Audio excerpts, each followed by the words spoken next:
प्यारे बच्चों नमस्कार। कैसे हैं आप सभी? उम्मीद करता हूं आप सभी स्वस्थ होंगे। प्यारे बच्चों, आज जो हम करने वाले हैं, आज जो मैं आपको बताने वाला हूं, मैं आपको ये बताऊंगा कि जो अगर आप डिप्लोमा कर रहे हैं, पॉलिटेक्निक कर रहे हैं, तो what are the different branches, मतलब कौन कौन से ट्रेड्स हैं, कौन कौन से ब्रांचेज हैं जिसमें आप पॉलिटेक्निक या डिप्लोमा इंजीनियरिंग कर सकते हैं।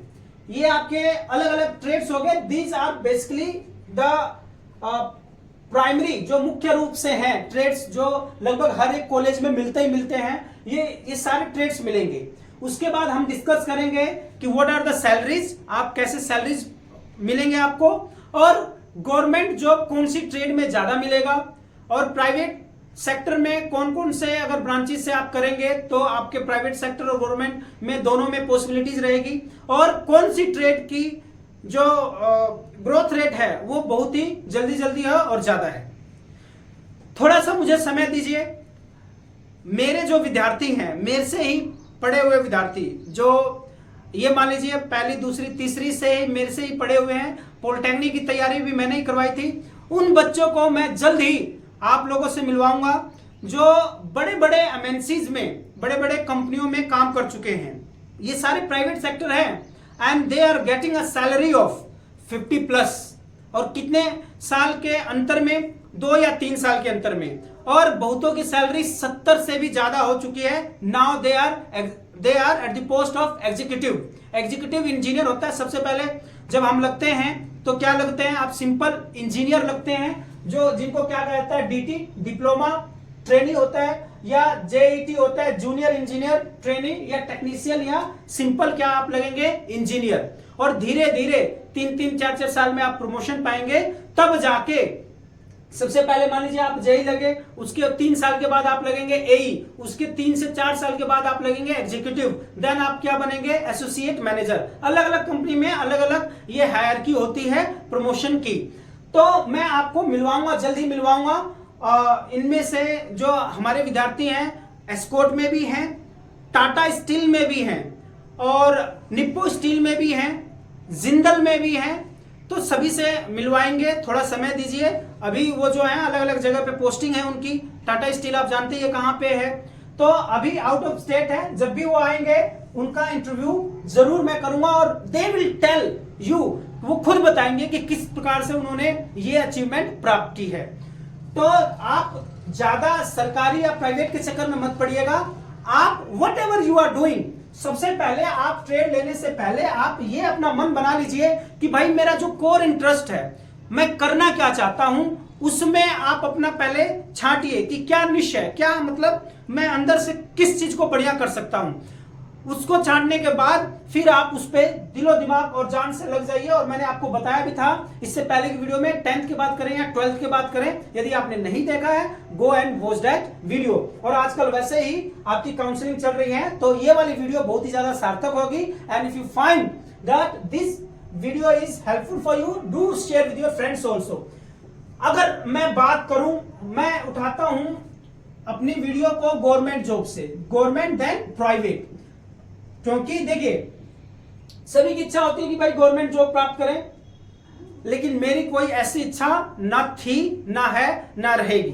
कोई ऐसा मैं पगला नहीं हूं बिल्कुल कि भाई गवर्नमेंट जॉब ही लेनी है, क्योंकि अलग अलग सभी के फंडे होते हैं। लेकिन यदि आपकी गवर्नमेंट जॉब की इच्छा है तो सबसे ज्यादा जो वैकेंसीज आती हैं दैट इन सिविल इंजीनियरिंग। कौन से इंजीनियरिंग में आती है? सिविल इंजीनियरिंग में। उसके बाद सिविल इंजीनियरिंग में होता है क्या भाई? You have to look after the constructions. Site पे जाएंगे आप, और वहां पे आपको क्या देखना होगा? कंस्ट्रक्शंस कैसे चल रहे हैं, पुल बनाने होंगे, ब्रिज बनाने होंगे, डैम्स बनाने होंगे, दीज बिल्डिंग्स, सरकारी बिल्डिंग्स बनानी होंगी। तो these things comes under the construction, roads वगैरह, ये सारे सिविल इंजीनियरिंग में आ गए। इसके बाद आता है आपका इलेक्ट्रिकल बिजली विभाग से रिलेटेड जो भी काम होगा वो सब किस में आएगा? इलेक्ट्रिकल में। इसमें भी गवर्नमेंट जॉब की वैकेंसीज होती हैं, और मैंने आपको बताया था, पहली वीडियो में बताया था कि किस प्रकार से अगर सैलरी हो आपकी 35 या 40 हजार, तब भी आप कितना कमा सकते हैं? 60 से 70 हजार। लेकिन थोड़ा सा इंतजार कीजिए, रुको जरा, जरूर बताएंगे। तो सबसे पहले सिविल इंजीनियरिंग में बहुत ज्यादा वैकेंसीज आती हैं, और ये सारे these are the departments SSC railways में आती हैं, आरआरबी में आती हैं, एनटीपीसी में, बेल, ये भारत हैवी इलेक्ट्रिकल लिमिटेड है ये, these are the name of the companies. DRDO, इसकी मैं सैलरी अलग से बताऊंगा, और ये सारी सैलरी आपको कैसे देती हैं, क्या पोस्ट लगते हैं, ये सभी मैं आपको बताने वाला हूं। तो सबसे ज्यादा किसमें मिलेगी आपको vacancies? Civil, then electrical, then mechanical. देखिए भाई, जब हम पढ़ रहे थे तब भी ये एवरग्रीन फील्ड थी, आज से 20 साल पहले भी एवरग्रीन फील्ड थी, और मेरे को लगता है कि आज से 10-5 साल बाद भी ये कैसी रहेगी? Evergreen field. क्यों? क्योंकि मैकेनिकल इंजीनियर्स होते हैं ये भाई सब जगह सेट हो जाते हैं, सब जगह फिट हो जाते हैं। दे कैन लुक आफ्टर जो कोर मैकेनिकल का काम होता है वो देख सकते हैं, प्रोडक्शन इंजीनियरिंग भी देख लेंगे, क्वालिटी भी देख लेंगे, ऑटोमोबाइल इंजीनियरिंग में भी चले जाएंगे, किसी भी प्रकार के काम को इनको पकड़ा दो ये सब कर लेते हैं मैकेनिकल इंजीनियर। तो they are all rounder and they are rough and tough. आ रही बात समझ में? हमारी classes when we were in mechanical engineering there were 67 students and luckily nobody was there a female candidate. लड़की कोई नहीं थी, सारे के सारे ही मल्लम हुआ करते थे, ऐसे ही घूमे जाते थे सभी लोग। तो कहने का मतलब यह है कि मैकेनिकल इंजीनियरिंग जो है ये एवरग्रीन ब्रांच है। देन कंप्यूटर साइंस आता है। कंप्यूटर साइंस ट्रेड में ये इसमें ज्यादा आपको गवर्नमेंट जॉब की वैकेंसीज नहीं आएगी। मैं फिर से आपको बता रहा हूं, कंप्यूटर साइंस है आईटी में ज्यादा गवर्नमेंट जॉब की वैकेंसीज नहीं होती, ना के बराबर समझिए, लेकिन इसमें आप भविष्य में बहुत ही अच्छा पैसा कमा सकते हैं। लेकिन इसके लिए आपको साथ में बीटेक भी करना पड़ेगा। यदि पारिवारिक स्थिति अच्छी नहीं है तो आप एक बार डिप्लोमा कर लीजिए, लेकिन उसके बाद यदि आप बीटेक कर लेते हैं तो आप 6-7 साल के अंदर ही लाख रुपए की अधिक सैलरीज में चले जाएंगे। तो इस चीज का आप ध्यान रखिएगा। उसके बाद आपका आता है इलेक्ट्रोमैकेनिक या इलेक्ट्रॉनिक्स या इलेक्ट्रोमैकेनिकल इंजीनियरिंग। ये मिक्स है कि भाई आजकल जो मैकेनिकल वाला जो काम है उसमें इलेक्ट्रॉनिक का भी काम है, तो इस प्रकार से इसको मिला के क्या बना दिया गया है? एक ब्रांच बना दिया गया है। और इलेक्ट्रॉनिक्स एक अलग से इंजीनियरिंग है, इसमें भी आपको देखना होगा, समझना होगा कि आप इलेक्ट्रॉनिक से रिलेटेड, भाई इलेक्ट्रॉनिक का जमाना है तो ये भी इंजीनियरिंग खराब नहीं है, ये भी मतलब नैनो टेक्नोलॉजी टाइप का है, ये भी आप सीखेंगे तो बहुत ही अच्छा काम आएगा। एक चीज और मैं आपको बता दूं प्यारे बच्चों, यदि आप कंप्यूटर इंजीनियरिंग कर रहे हैं या आईटी से कर रहे हैं, बी अपडेटेड रहिए कि भाई this is the you can say this is the world of artificial intelligence. तो you have to be updated, क्या चल रहा है इलेक्ट्रॉनिक्स में, चाहे कंप्यूटर इंडस्ट्रीज में, चाहे आईटी में, सबसे अपडेटेड सॉफ्टवेयर कौन से आ रहे हैं, तो उसको आप खुद स्टडी कीजिए, खुद से आपको अपने आप को अपडेट रखिए, क्योंकि सबसे पहले उसी में से प्रश्न पूछा जाएगा। देन टेक्सटाइल इंजीनियरिंग है, कपड़े से रिलेटेड जो भी है, प्रिंटिंग हो गया, ये सारे आप किस में आ गया? टेक्सटाइल में। फैशन डिजाइनिंग है, भाई जिस लड़के को अगर फैशन डिजाइनिंग पसंद है तो वो भी कर सकते हैं, मॉडलिंग वगैरह हो गया, बाकी लड़कियों के लिए बहुत बेहतरीन है। होटल मैनेजमेंट, भाई दुनिया में लोग होते रहेंगे और खाते रहेंगे, यदि आपकी पाक कला में निपुण है, आपको लगता है कि भाई मेरी जो रुचि है मेरे को मतलब इसी में है, तो आप होटल मैनेजमेंट जरूर कीजिएगा और यहां से आप भी लाखों में कमा सकते हैं। Then a new trade has been included this year, नया ट्रेड आया, that is finance and audit. इसमें भी आप कर सकते हैं। इसमें होगा क्या कि कोई भी कंपनी है उसकी बैलेंस शीट्स वगैरह रखनी होगी, ऑडिट से रिलेटेड जो भी कंपनी की ऑडिट्स होती हैं वो आपको देखना पड़ेगा, तो ये भी एक बढ़िया ट्रेड है। एंड देन फार्मेसी, मेडिकल में भी डिप्लोमा होता है, ये भी आप कर सकते हैं। तो प्यारे बच्चों ये सारे जो हैं ये आपके क्या हो गए? ये ट्रेड्स हैं, क्या काम होता है मैंने आपको बता दिया। और गवर्नमेंट जॉब की अगर आपको प्रिपरेशन करनी है तो सबसे बढ़िया जो ट्रेड्स हैं दिस 3 आर, सबसे ज्यादा civil, then electrical, then mechanical. और देखो गवर्नमेंट जॉब की तैयारी करने के लिए आपको स्पेशल ये नहीं है कि पहले आपने डिप्लोमा किया, then you will sit for 3 years और फिर आप गवर्नमेंट जॉब की तैयारी करेंगे, कुछ नहीं भाई। यदि हम लोग डिप्लोमा कर रहे हैं तो ठीक ठाक फैमिली से हैं, बहुत ज्यादा पैसा भी नहीं है या ठीक ठाक बुद्धि है, तो हम ड्यूटी अपना करते रहें, अपनी जॉब करते रहें 9 to 5 और whatever the shifts are there, 3 shifts में होता है, और रोजाना 3 से 4 घंटा आप स्पेशल अपनी तैयारी के लिए निकालिए। और दिस इज माय गारंटी, यदि आप एक सिंसियर स्टूडेंट हैं 2 साल में ही आप गवर्नमेंट जॉब लेके बैठेंगे। ये मैं सत्य बोल रहा हूं, यदि आप तन्मयता से, लगन से तैयारी करेंगे तो प्यारे बच्चों, ये है अलग अलग जॉब सिनेरियोज और सैलरी की बात मैं आपको बता देता हूं। तो अंत में हम सैलरी की बात कर लेते हैं। तो सैलरी जो बेसिकली है, आफ्टर डूइंग पॉलिटेक्निक, जब आप 3 साल के बाद पॉलिटेक्निक के बाद यदि आपका किसी कंपनी में चयन हो जाता है, मान लीजिए प्राइवेट कंपनी में चयन हो गया, तो हर कंपनी का अलग अलग सैलरी स्ट्रक्चर है, लेकिन फिर भी यदि आप किसी एक अच्छे कंपनी में जाते हैं तो आपको वो 18,000 से ऊपर की सैलरी लगाएगी। कितने हजार की? 18। तो मैंने ये बता दिया कि जो सबसे मतलब लोअर ग्रेड की कंपनी होगी वो भी आपको कितनी सैलरी देगी? लमसम 18,000।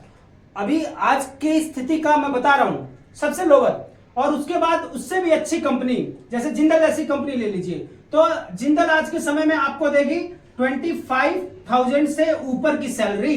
तो जो भी जिंदल के कंपनी के लेवल के जो पॉलिटेक्निक जो इंस्टीट्यूशंस हैं, जो कंपनीज हैं, ऑर्गेनाइजेशंस हैं, वो आपको 20,000 से ऊपर की सैलरी देंगे डिप्लोमा के बाद, पॉलिटेक्निक के बाद। अब आ जाइए गवर्नमेंट सेक्टर में। गवर्नमेंट सेक्टर में यदि आप डीईटी लगते हैं, डिप्लोमा इंजीनियर लगते हैं, चाहे डिप्लोमा इंजीनियर ट्रेनी लगते हैं या टेक्नीशियन लगते हैं, तो जो ये एसएससी रेलवेज वगैरह हो गए, चाहे और भी एनटीपीसी हो गए, बहल हो गया, चाहे बेल हो गया, ये सभी आपको जो सैलरी लगेगी आपकी लगेगी 30+। कितनी लगेगी? 30+। 30+ से आपको सैलरी मिलेगी प्लस। लेकिन आप डीआरडीओ में जाते हैं, मतलब साइंटिफिक डिपार्टमेंट में पहुंचते हैं, इसमें अगर डीआरडीओ में अगर आप जाएंगे तो आपकी सैलरी कहां लगेगी? आपकी सैलरी लगती है 40+। कैसे लगेगी? 40+, क्योंकि वहां पे भी इंजीनियर्स की जरूरत पड़ती रहती है। कंप्यूटर इंजीनियर की भी जरूरत पड़ेगी, मैकेनिकल की भी पड़ती है, इलेक्ट्रिकल की भी पड़ती है। तो वहां पे आप अच्छी खासी सैलरी पा सकते हैं, बट इन सभी के लिए आपको गवर्नमेंट एग्जाम क्लियर करना पड़ेगा। बात रही जो कंप्यूटर साइंस और आईटी वाले जो विद्यार्थी हैं, उन सभी की सैलरी लोअर में लगती है, मान लीजिए 15,000 से लगी। लेकिन यदि उनका नॉलेज अच्छा है, अपने आप को अपडेट रखते हैं, तो 2 साल में इन सभी को पछाड़ते हुए वो अच्छी खासी सैलरी कमा सकते हैं। They will get more than 40,000 और 60, 70 और 1 लाख पहुंचने में समय नहीं लगेगा। मतलब अगर आप डिप्लोमा करके अगर आप मतलब इंजीनियर लगते हैं तो आपको 50 से 60,000 सैलरी 3 से 4 साल में बन जाएंगे, यदि आप अच्छे से काम करते हैं तो, यदि आप सीखने की भावना रखते हैं तो। लेकिन यदि आप चाहते हैं कि भाई आपकी सैलरी 70,000 से ऊपर जाए, अब आप लाखों में कमाना चाहते हैं, for that you will have to do BTech. क्या करना पड़ेगा? आपको बीटेक करना पड़ेगा। तो प्यारे बच्चों, मुझे उम्मीद है आपको मेरी सारी बातें समझ में आ गई हैं। आप अपना ध्यान से अपना ट्रेड चूज कीजिएगा, और सबसे ज्यादा जरूरी चीज यह है कि आपका इंटरेस्ट किस फील्ड में है। केवल आप सरकारी नौकरी पाने के लिए सिविल इंजीनियरिंग मत कीजिएगा, केवल आप सरकारी नौकरी पाने के लिए मैकेनिकल या इलेक्ट्रिकल मत कीजिएगा। यदि आपका इंटरेस्ट फैशन डिजाइनिंग में है, फैशन डिजाइनिंग कीजिए, क्योंकि वहां पे एक आप नौकरी भी पाएंगे और एक आप अपने इंटरेस्ट की चीज भी करेंगे। तो सैलरी कंपनी से तो पाएंगे ही, जो आपका इंटरेस्ट है तो आप अपने आप ही रास्ता बना लेंगे, तो आपको वहां से भी सैलरी मिलेगी ही मिलेगी, आपको खर्चा मिलेगा ही मिलेगा। तो ये सारा था सिनेरियो सैलरी से रिलेटेड, और कौन सी ब्रांच में कितनी एक सैलरी मिलती है, गवर्नमेंट जॉब किसमें आपको मिलेगी, ये सभी मैंने बता दिया है। प्यारे बच्चों, यदि आपको वीडियो सही लग रही हो, हर एक चीज पूरी रिसर्च के बाद, अपने फ्रेंड से पूछने के बाद, आपके लेक्चरर्स से पूछने के बाद ही मैं आपको बताता हूं। चाहे वो हरियाणा में है, हरियाणा में अभी मैंने पहली वीडियो में ही हमारे मित्र हैं रविंदर जी, उनसे सारी डिटेल में पूछ के आपको बताता हूं। बिहार और यूपी से भी मेरे मित्रगण हैं, although they are very senior to me, उन लोगों से मैं पूछ के आपको बताता हूं सारी इंफॉर्मेशन। तो आप निश्चिंत होके बातों को आप समझ लीजिए, और जो आपका मन कहे, जिसमें आप अच्छे हैं, वही ब्रांच लीजिए। टिल देन टेक केयर, खुश रहिए, पढ़ते रहिए। धन्यवाद।